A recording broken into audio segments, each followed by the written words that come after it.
Hello friends, नमस्कार। मैं SP Shukla आप सभी साथियों का हिंदी गंगा परिवार में स्वागत, वंदन एवं अभिनंदन करता हूं। जैसा कि साथियों आपको पता है, पिछली क्लास में वर्ण विचार के अंतर्गत हमने वर्णों पे जो वर्णों का द्वितीय प्रकार था व्यंजनों पर बहुत अच्छे से विश्लेषण किया। आज हम आपसे चर्चा करेंगे वर्णों के उच्चारण स्थान के बारे में। वर्णों के उच्चारण स्थान के बारे में किस तरीके से आपसे प्रश्न आपकी परीक्षाओं में पूछे जाते हैं, उस पर हमारी आपसे चर्चा पर चर्चा होगी।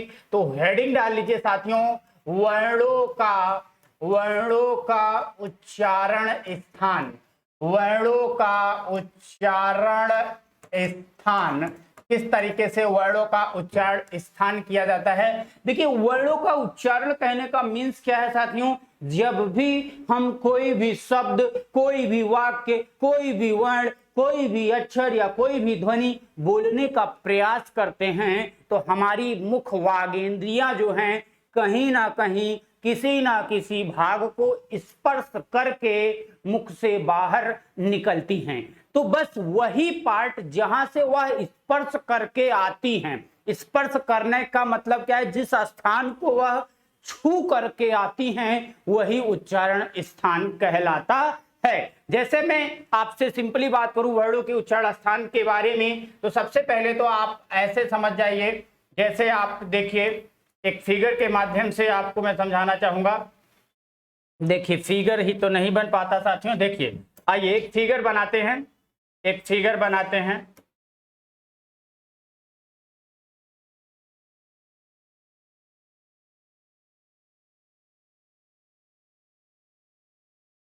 चलिए, जैसे ये आपका क्या है, मानव है, इसको समझ जाइएगा, फिगर थोड़ा बनाने में प्रॉब्लम होती है। ठीक है, तो जब भी आप कोई भी वर्ण बोलने का प्रयास करते हैं तो सबसे पहले आपके इसी दिलो धड़कन में उसका क्या होता है, सुमिरन आ जाता है। जैसे आप कभी कभी कल्पना करिए, जैसे मैं आपसे बात भी कर रहा हूं, मैं अपने मन में कुछ विचार भी कर रहा हूं, तो ठीक उसी तरीके से जो विचार उत्पन्न होता है वो आपके मानव मस्तिष्क के अंदर, हार्ट में, यहीं पर आप सोचते हो, यहां से वो विचार उद्वेग उठता है और यहां आप मनो मस्तिष्क में सोचते हो। तो जो विचार आपका उत्पन्न होता है वो यहां पर दिमाग में नहीं, सबसे पहले वो आपके हार्ट में, दिमाग को क्या करता है, इंडिकेट करने के पहले यहीं पर वो उद्वेग उत्पन्न होता है। तो आप विचार करते हो, विचार करने के बाद जब भी आप उसे बोलने का प्रयास करते हो तो सबसे पहले ये जो आप देख रहे हो क्या है, आपकी कंठ है।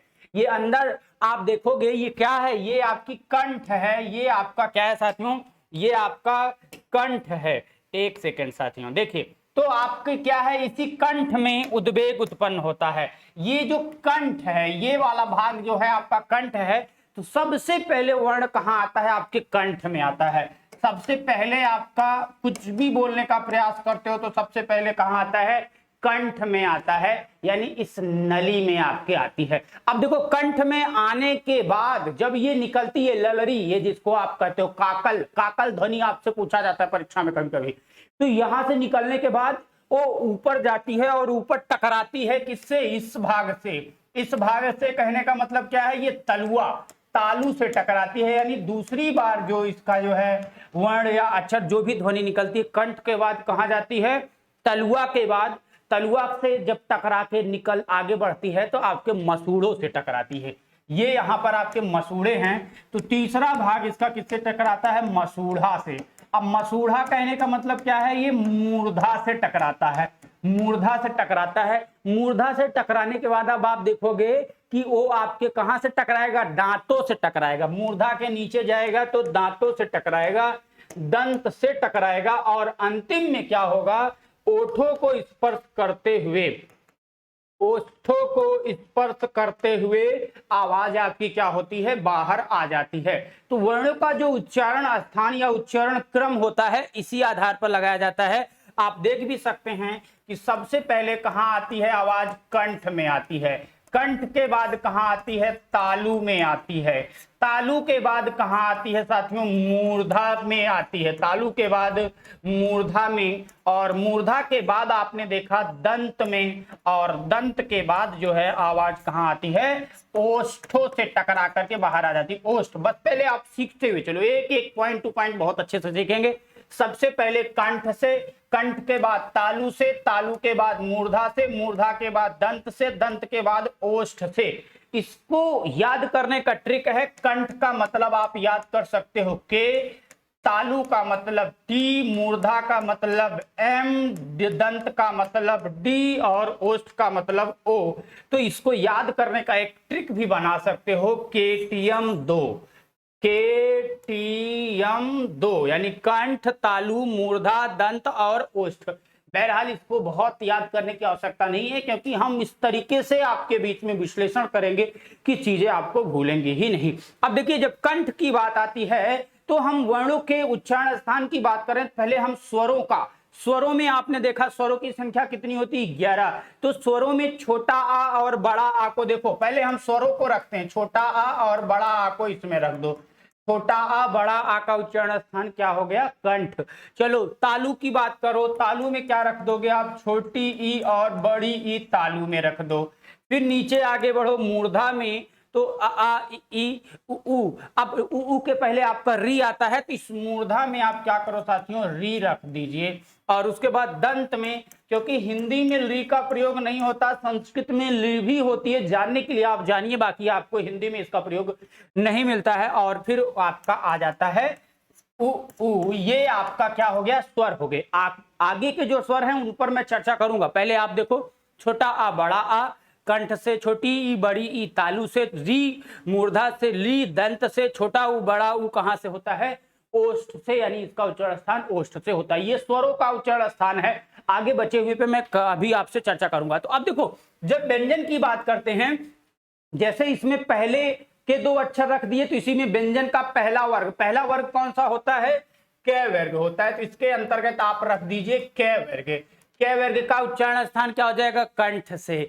फिर उसके बाद तालु में आप लिख दीजिए च वर्ग। च वर्ग का उच्चारण स्थान क्या हो जाएगा साथियों, तालु हो जाएगा। च वर्ग के बाद आप रख दीजिए ट वर्ग।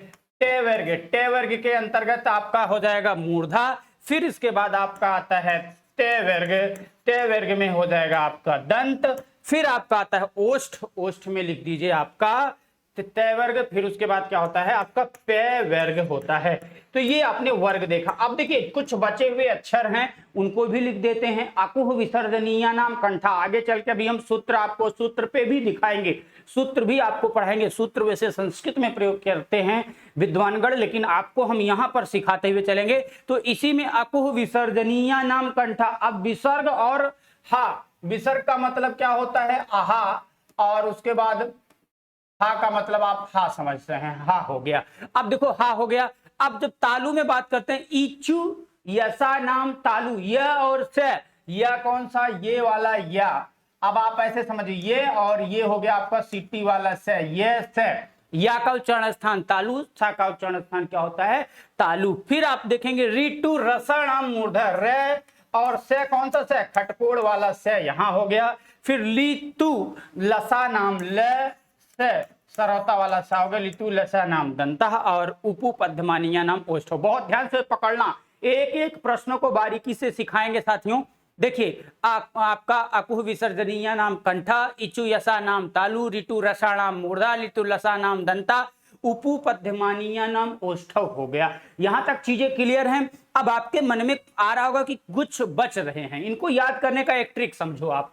या से आप पकड़ लो, या के बाद रा के बाद आता है ल। अब बचा क्या आपका व का उच्चारण स्थान क्या होता है, वकारस से दंतोष्ठम, वो दंतोष्ठ में चला जाएगा।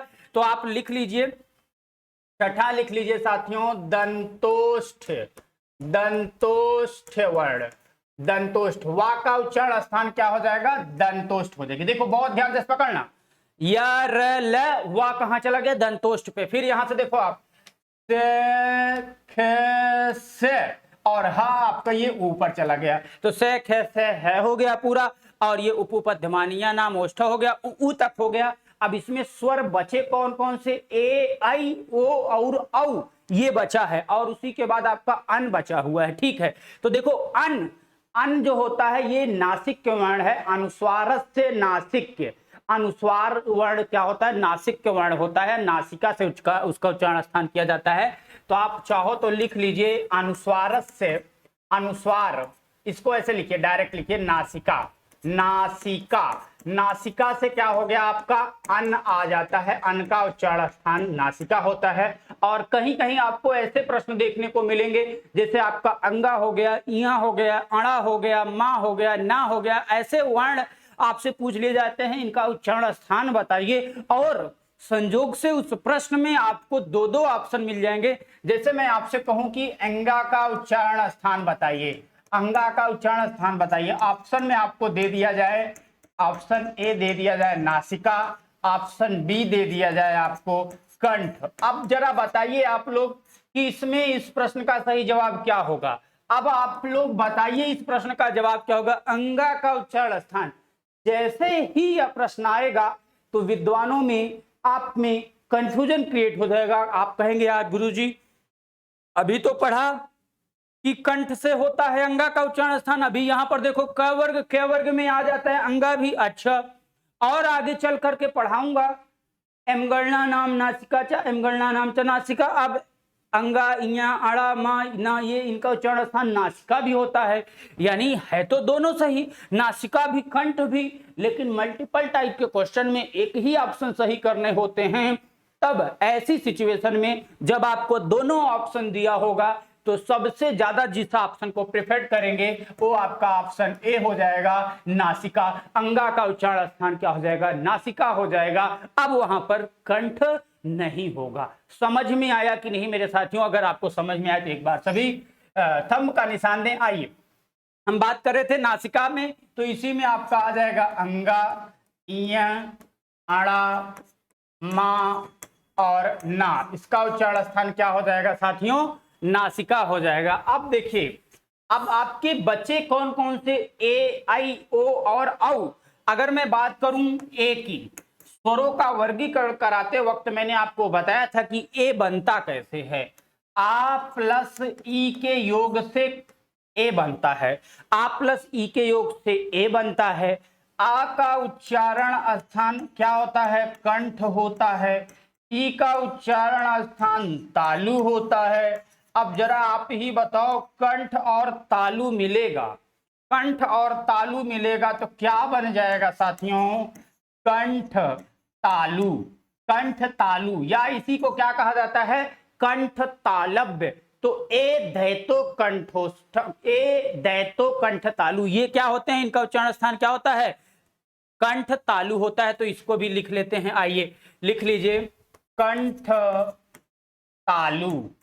कंठ तालु, कंठ तालु में क्या क्या हो जाएगा, ए और आई का उच्चारण स्थान क्या हो जाएगा, कंठ तालु हो जाएगा। फिर बात आती है ओ और औ की। अगर मैं बात करूं ओ कैसे बनेगा, तो आपको पता है आ प्लस ऊ के योग से ओ बनता है।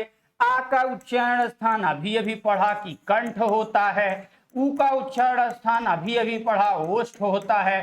जरा मेरे दोस्त बताओ, कंठ और ओष्ठ मिलेगा तो क्या हो जाएगा, कंठोष्ठ। क्या हो जाएगा, कंठोष्ठ हो जाएगा। यानी अब आपको मैं वो लिख देना चाहूंगा, लिख लीजिए, कंठोष्ठ। कंठोष्ठ, कंठोष्ठ वर्ण में क्या हो जाएगा साथियों, ओ और औ का उच्चारण स्थान क्या हो जाएगा, ओ और औ का उच्चारण स्थान क्या हो जाएगा, कंठोष्ठ हो जाएगा। यहां तक बातें क्लियर हैं कि नहीं, यहां तक चीजें समझ में आई कि नहीं? तो देखिए, हमने आपको बताया वर्णों का उच्चारण स्थान कंठ से केटीएम 2, कंठ, तालु, मूर्धा, दंत, ओष्ठ, और उसके बाद आपने देखा दंतोष्ठ, नासिका, कंठ तालु और कंठोष्ठ। इसको एक सूत्र के माध्यम से भी मैं आपको, देखिए पहले सूत्र के माध्यम से बता देता हूं। चलिए, सूत्र जो, अगर आप संस्कृत की बात करते हैं तो संस्कृत भाषा के अकॉर्डिंग अगर हम बात करें तो इसका सूत्र क्या है, पहला सूत्र आपका आ जाता है अकु विसर्जनीया नाम कंठ। अब देखो, अकु विसर्जनीया नाम कंठ कहने का मतलब क्या है, इसको देखिए, आ का मतलब आ का मतलब आ मतलब छोटा आ और बड़ा आ। आप नोट करते हुए चलिए, छोटा आ और बड़ा आ। कु का मतलब होता है, आप संस्कृत में पढ़ते हो कि कु, चु, टू, टू, पु, एते, उदिता, ये क्या होते हैं, उदित वर्ण कहलाते हैं। तो कु का कहने का मतलब होता है के वर्ग का उच्चारण स्थान क्या होता है साथियों? आपका कंठ होता है। तो देखो आकु हा का मतलब हा हो गया, हा। और उसके बाद विसर्जनीय नाम मतलब विसर्ग, ये क्या है? इनका उच्चारण स्थान क्या होता है? कंठ होता है। तो आकुह विसर्जनीय नाम कंठ। छोटा आ बड़ा आ, का वर्ग में के, खे, गे, घे, अंगे, और उसके बाद है, और उसके बाद अह, इसका उच्चारण स्थान क्या होता है? कंठ होता है। चीजें क्लियर है? आइए, इच्छु यसा नाम तालु, ई का कहने का मतलब होता है छोटी ई और बड़ी ई। चू कहने का मतलब होता है च वर्ग, चू कहने का मतलब हो गया च वर्ग ई चू। यसा नाम या से यज्ञ, और से का मतलब ये हो गया, ये दंती सा होता, ये क्या होता है आपका? तालु वाला सा होता है। इचु यसा नाम तालु, इनका उच्चारण स्थान क्या होता है? तालु होता है। अब बात करते हैं ऋतु रसाणाम मूर्धा, री ये हो गया री। टू का मतलब होता है टे वर्ग, ऋतु। रसाणाम र, से कौन सा से? खटकोड़ वाला से, जिसको कहते हो ऋतु। टू र सणाम मूर्धा, इनका उच्चारण स्थान क्या होता है? मूर्धा। एक का पहले का उच्चारण स्थान कंठ, दूसरे का उच्चारण स्थान तालु, तीसरे का उच्चारण स्थान मूर्धा, और चौथे का क्या हो गया? दंता। किसका? ली संस्कृत में प्रयोग होता है, हिंदी में नहीं होता, फिर भी समझने के लिए लिख लिए ली तू का मतलब होता है ते वर्ग, ली टू।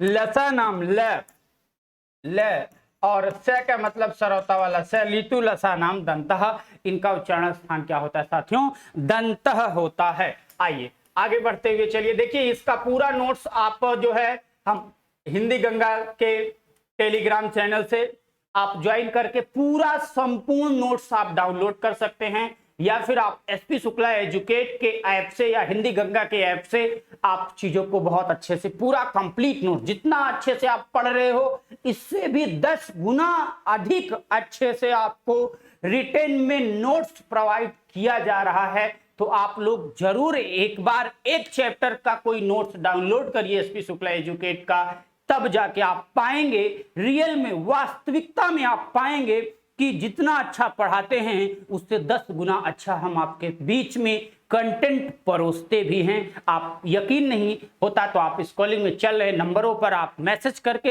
एक पीडीएफ आप एज लाइक डेमो के रूप में देखें, तब आप चीजों को बताइएगा। आइए, उपपद्यमानीय नाम ओष्ठव, ऊ का मतलब छोटा ऊ और बड़ा ऊ। पू का मतलब क्या होता है साथियों? पे वर्ग, उपू। पद्यमानीय नाम ओष्ठव, इनका उच्चारण स्थान क्या होता है? ओष्ठव यानी ओष्ठ होता है। एम गणना नाम नासिका चा, संस्कृत के अनुसार एम गणना नाम लिखा है, लेकिन हिंदी में आपको मैं लिख देता हूं, यानी एंग इया आड़ा मां।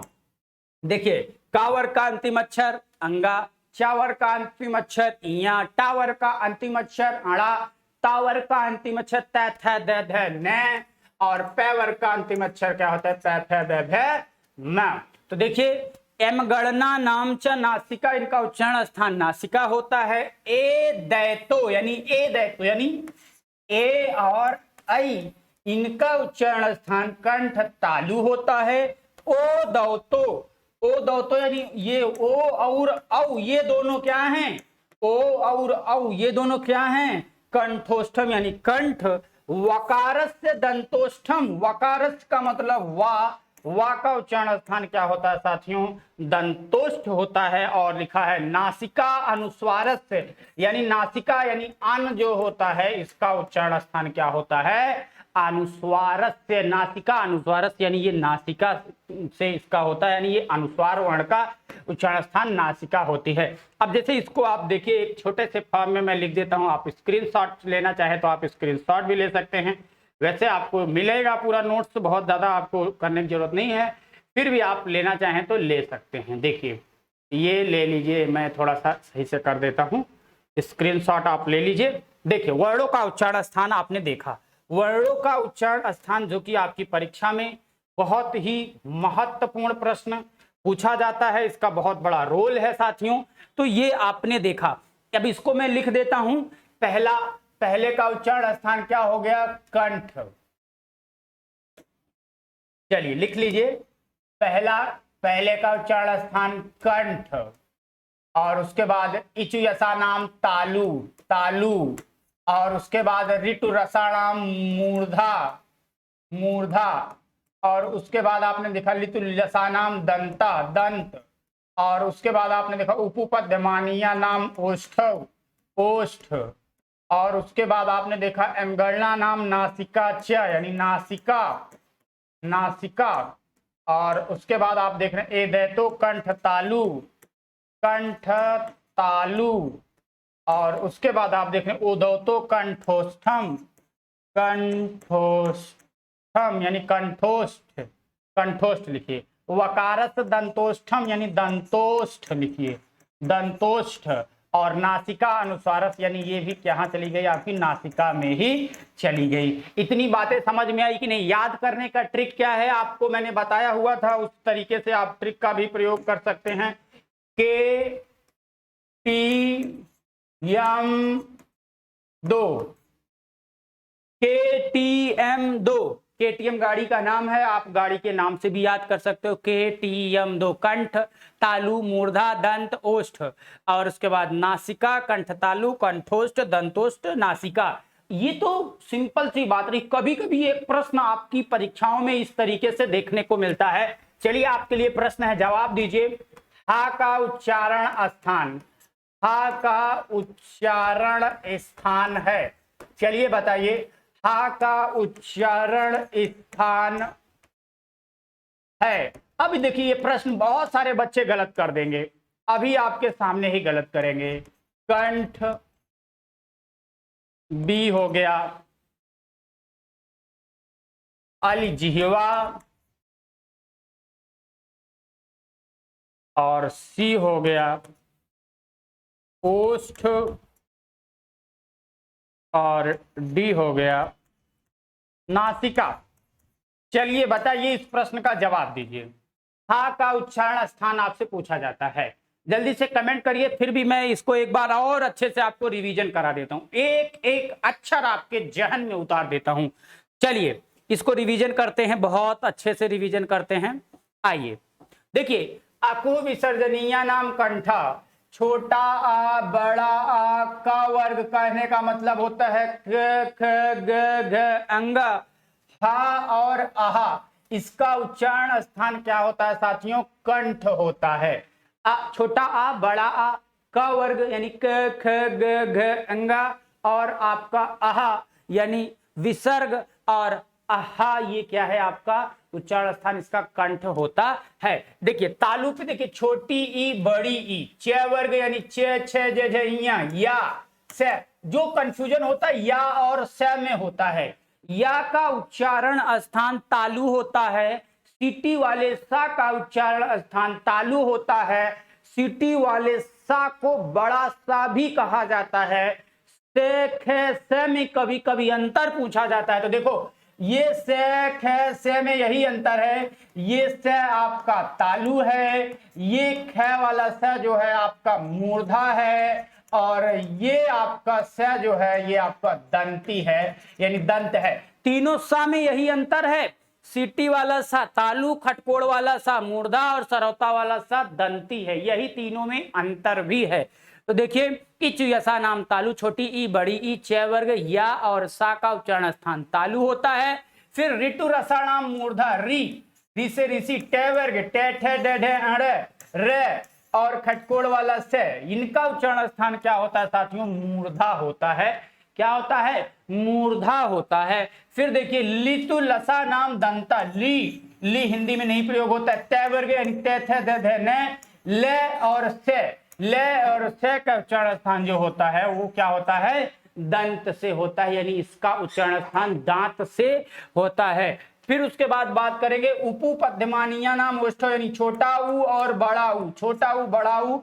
प वर्ग, पे वर्ग कहने का मतलब होता है पे फे बे भे में, यानी पे फे बे भे में का उच्चारण स्थान क्या होता है? ओष्ठव यानी ओष्ठ होता है। फिर इसके बाद बात आती है एमगणना नाम नासिका, अंगा इया अड़ा ना और मा, जब भी आपसे प्रश्न पूछे जाते हैं आपकी परीक्षाओं में, तो आपको यदि पहली वरीयता नासिका को देनी होती है। यदि आपकी परीक्षा में नासिका नहीं दिया होता है, तब अंगा का उच्चारण स्थान आप कंठ मारेंगे, इया का उच्चारण स्थान तालु मारेंगे, अड़ा का उच्चारण स्थान मूर्धा मानेंगे, ना का उच्चारण स्थान दंत मानेंगे और मा का उच्चारण स्थान ओष्ठ माना जाएगा या ओष्ठ मानेंगे। कब? जब आपकी परीक्षा के प्रश्न पत्र में नासिका नहीं दिया होगा, उस स्थिति में हमारी जो प्राथमिकता होगी वो वर्ग के साथ ही इसको रख देंगे। लेकिन यदि वर्ग के अलावा दिया हुआ है आपके ऑप्शन में नासिका, तो हम नासिका को प्रेफर्ड करेंगे। आइए, कंठ तालु पर मैंने बता दिया, ए और आई का उच्चारण स्थान कंठ तालु होता है। क्यों? क्योंकि ए आ प्लस ई के योग से बनता है, इसीलिए कंठ तालु। ओ दो तो कंठोष्टम, ओ और औ का उच्चारण स्थान कंठोष्ठ होता है। वकारस से दंतोष्टम, वा का उच्चारण स्थान बहुत पूछा जाता है, बार बार पूछा जाता है, वा का उच्चारण स्थान क्या होता है? तो वा का उच्चारण स्थान दंतोष्ठ होता है। और नासिका अनुस्वार से अन का उच्चारण स्थान नासिका होता है। अब देखो साथियों, जब हा वाले पे मैं बात कर रहा था, बहुत सारे विद्वान साथी जवाब भी दिए, बहुत सारे वेट करते रह गए। हा का उच्चारण स्थान क्या है? यह एक स्वतंत्र ध्वनि है, हकारस्थ हकार वाले ध्वनि है। जब भी यह प्रश्न, बहुत रेयर केस में ऐसा ऑप्शन बनेगा, अगर आपका ऑप्शन बन गया जिसमें अलजिह्वा भी दिया है, तब आप पहली प्राथमिकता अलजिह्वा को देंगे, और यदि अलजिह्वा नहीं है तब आप कंठ मानेंगे। तब आप अकु विसर्जनीया नाम कंठा के आधार पर आप कंठ मानेंगे। लेकिन यदि अलजिह्वा दिया हुआ है, क्योंकि ये स्वतंत्र ध्वनि की तरह इसका उच्चारण हो रहा है, ऐसी सिचुएशन में इसे आप अलजिह्वा मानेंगे। समझ से आइए, इतनी सी बातें समझ में आई कि नहीं? तो आज हमने बहुत एक छोटा सा टॉपिक, छोटा सा पॉइंट ही आपके बीच में डिस्कस किया, वर्णों का उच्चारण स्थान। अब आपके वर्णमाला में अभी जो है हम डिस्कस करेंगे कल की क्लास में, जिसमें हम आपसे अयोगवाह पे चर्चा करेंगे। अयोगवाह के अलावा जो विदेशी वर्ण हैं उन पर चर्चा करेंगे, विदेशी स्वर पर चर्चा करेंगे, संयुक्त व्यंजन पर चर्चा करेंगे, द्विगुण व्यंजन क्या है, ताड़न जात व्यंजन क्या है, इन पर हम चर्चा करेंगे अपनी अगली क्लास में, जो कि एक बहुत ही रोचक क्लास होगी। तो आज के लिए इतना ही। आशा करता हूं कि आपको चीजें बहुत अच्छे से समझ में आई होंगी। कैसा रहा सेशन जरूर कमेंट करके बताइएगा। Thanks for watching, all the best, take care all of you.